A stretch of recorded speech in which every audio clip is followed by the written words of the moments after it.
Hi friends, welcome to Sathya's lifestyle channel. இன்னைக்கு நம்ம பார்க்க போறது வந்து ஒரு ஸ்நாக்ஸ் ரெசிபி. இந்த பீஸா தான் பார்க்க போறோம். நம்ம வந்து இன்னைக்கு பார்க்க போற பீஸா வந்து நார்மல் பீஸா இல்லாம ஆம்லெட்ல பிரெட் யூஸ் பண்ணி பண்ண போறோம். ஆம்லெட் பிரெட் பீஸா தான் பார்க்க போறோம்.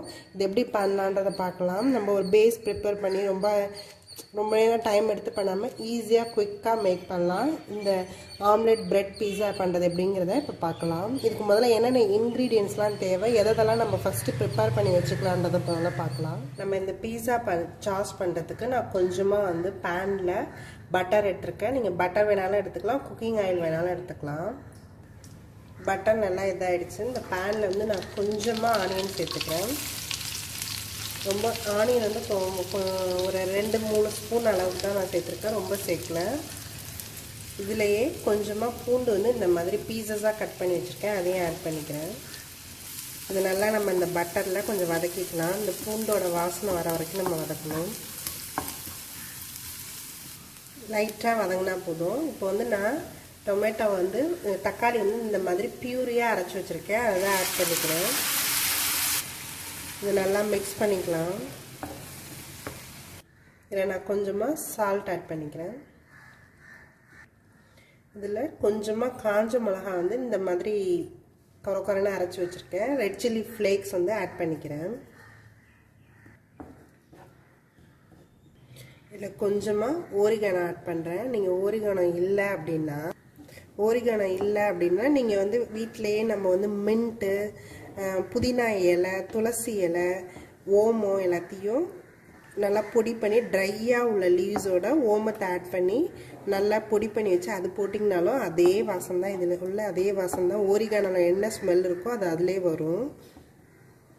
இந்த சாஸ் நல்லா வந்து கொதிச்சிட்ருக்கு. இது ஆல்மோஸ்ட் நமக்கு ரெடி ஆகிடுச்சு. இன்னும் ஒரு 2-3 மினிட்ஸில் அதை நம்ம நிறுத்திடலாம். இந்த சாஸ் நல்லா கொதிக்க ஆரம்பிச்சிருச்சு. லாஸ்ட்டாக வந்து இதில் கொஞ்சமாக துளசி இலை வந்து நான் சேர்த்துக்கிறேன். இதையும் நல்லா மிக்ஸ் பண்ணிவிட்டு லைட்டாக ஒரு 2-3 மினிட்ஸில் நம்ம இதை நிறுத்திடலாம்.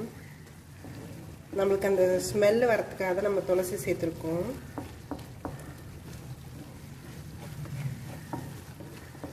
இந்த சாஸ் இப்போ ரெடி ஆகிடுச்சு. கன்சிஸ்டன்சி நம்ம கரெக்டாக வந்திருக்கு. இப்போ அதை நம்ம நிறுத்திக்கலாம். நம்ம இந்த பீஸா ஆம்லெட் பண்ணுறதுக்கு நான் வந்து இன்றைக்கி 5 முட்டை எடுத்திருக்கேன். நம்ம வந்து எந்த பேன் யூஸ் பண்ணுறோமோ அதுக்கு தகுந்த அப்படியே முட்டை எடுத்துக்கலாம். நல்லா பெரிய பேனாக இருந்ததுன்னா நல்லா கொஞ்சம் கூட எக் எடுத்துக்கலாம். நான் மீடியம் சைஸுங்கிறனால 5 முட்டை எடுத்திருக்கேன். இதை எல்லாத்தையுமே நம்ம இதில் உடச்சி ஊற்றிக்கலாம்.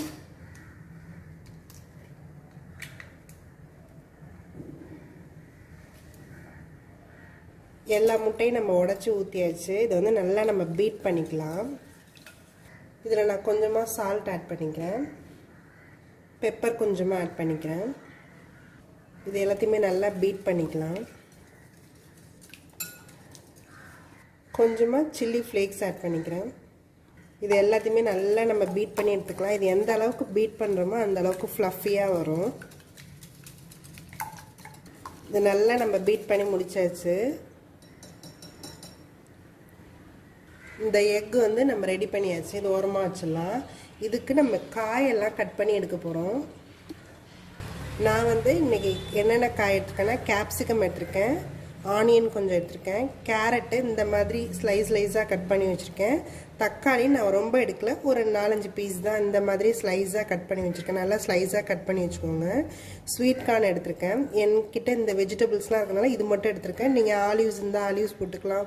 வேறு என்னென்ன பீஸாவில் ஆட் பண்ணலாமோ அந்த வெஜிடபிள்ஸ் எல்லாமே இதில் எடுத்துக்கலாம் நம்ம. இது எல்லாத்தையுமே ஆனால் இந்த மாதிரி நல்லா நைஸாக கட் பண்ணி வச்சுக்கணும். ஸ்லைஸ் வந்து நல்லா நைஸாக இருக்கணும். ஏன்னா நம்ம இதில் டாப்பிங்ஸில் தான் இது போட போகிறோம். இதுக்கு நமக்கு சீஸ் தேவை. நான் வந்து சீஸ் வந்து இந்த மாதிரி பாராக இருக்குது. இதை வந்து நான் குட்டி பீசஸாக கட் பண்ணி வச்சுக்கிறேன். நீங்கள் கேரட் ஸ்லைஸர் இருந்ததுன்னா அதில் போட்டுக்கூட நீங்கள் ஸ்லைஸ் பண்ணி வச்சுக்கலாம். சீஸ் வந்து நான் இந்த மாதிரி கட் பண்ணி எடுத்து வச்சுருக்கேன். வந்து நம்ம ப்ரெட்டு யூஸ் பண்ணி தான் பண்ண போகிறோம். ப்ரெட்டை வந்து நான் வந்து பீசஸாக கட் பண்ணி வச்சுக்கிறேன்.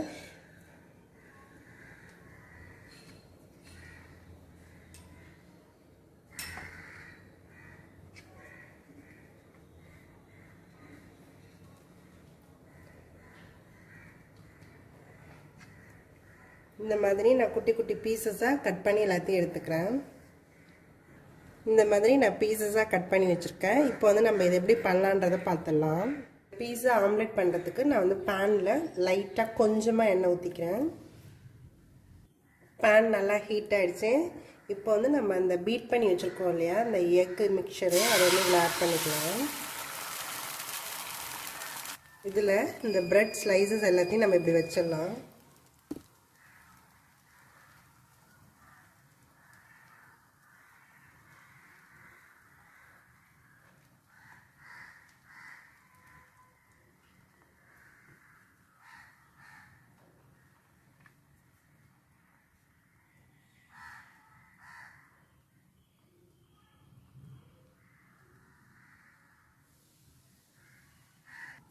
இது நல்லா எல்லா இடத்துலையும் அந்த எக் மிக்சர் வந்து கோட் ஆகிறதுக்கு இப்படி பண்ணிட்டா எல்லா இடமும் இது ஸ்ப்ரெட் ஆகிடும்.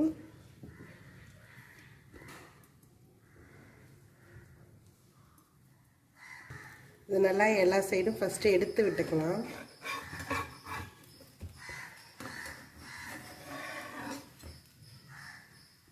இதை நம்ம அப்படியே எடுத்து கொஞ்சம் பொறுமையாக அப்படியே ஃப்ளாட் பண்ணி போட்டுக்கலாம், திருப்பி போட்டுக்கலாம் எல்லாத்தையுமே.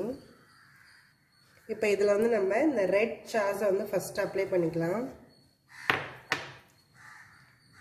இதில் வந்து நம்ம கொஞ்சமாக சீஸ் மேலே ஸ்ப்ரெட் பண்ணிக்கலாம்.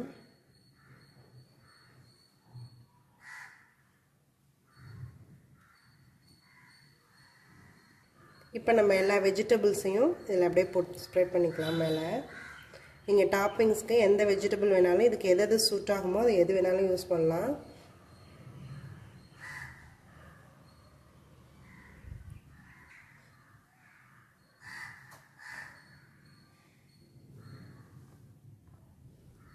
இப்போ நான் ஸ்வீட் கார்ன் வச்சுக்கிறேன்.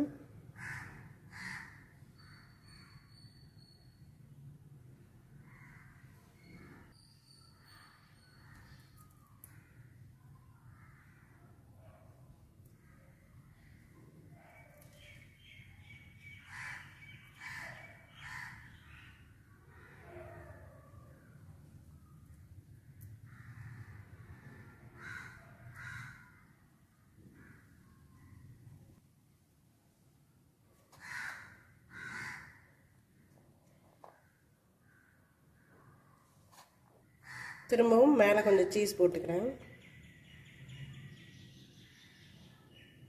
நான் லாஸ்ட்டாக கொஞ்சமாக சில்லி ஃப்ளேக்ஸ் இதில் போட்டுக்கிறேன்.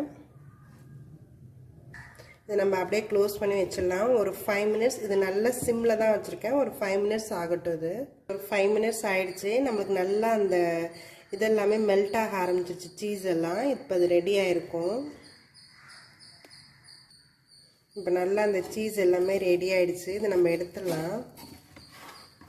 இந்த பிரெட் பீஸா ஆம்லெட் ரெடி ஆகிடுச்சு. இது நீங்களும் ட்ரை பண்ணி பாருங்கள். இது ரொம்ப ஈஸியாக மேக் பண்ணலாம். ஒரு 10 மினிட்ஸில் நம்ம ஈவினிங் ஸ்நாக்ஸாக அதை செஞ்சு சாப்பிட்லாம். இல்லை மார்னிங் ஒரு நாள் வந்து நம்ம கொஞ்சம் எப்போதும் ஒரே மாதிரி போர் அடிக்காமல் வேறு மாதிரி சாப்பிட்ணுன்னு நினைக்கும் போது இந்த மாதிரி ட்ரை பண்ணலாம். இது ரொம்ப ஈஸியாக மேக் பண்ணுறது தான். கிட்ஸுக்கு ரொம்ப பிடிக்கும். இது மார்னிங் நீங்கள் பிரேக்ஃபாஸ்ட்டாக கூட செஞ்சு தரலாம், இல்லை ஈவினிங் ஸ்நாக்ஸாக செஞ்சு தரலாம், நைட் டின்னருக்கு கூட இதை வச்சுக்கலாம். இதை நீங்களும் ட்ரை பண்ணி பாருங்கள். என்னோடய வீடியோஸ் எல்லாத்தையும் பாருங்கள். மறக்காமல் எங்கள் சேனலை சப்ஸ்கிரைப் பண்ணுங்கள். தேங்க்யூ ஃபார் வாட்சிங்.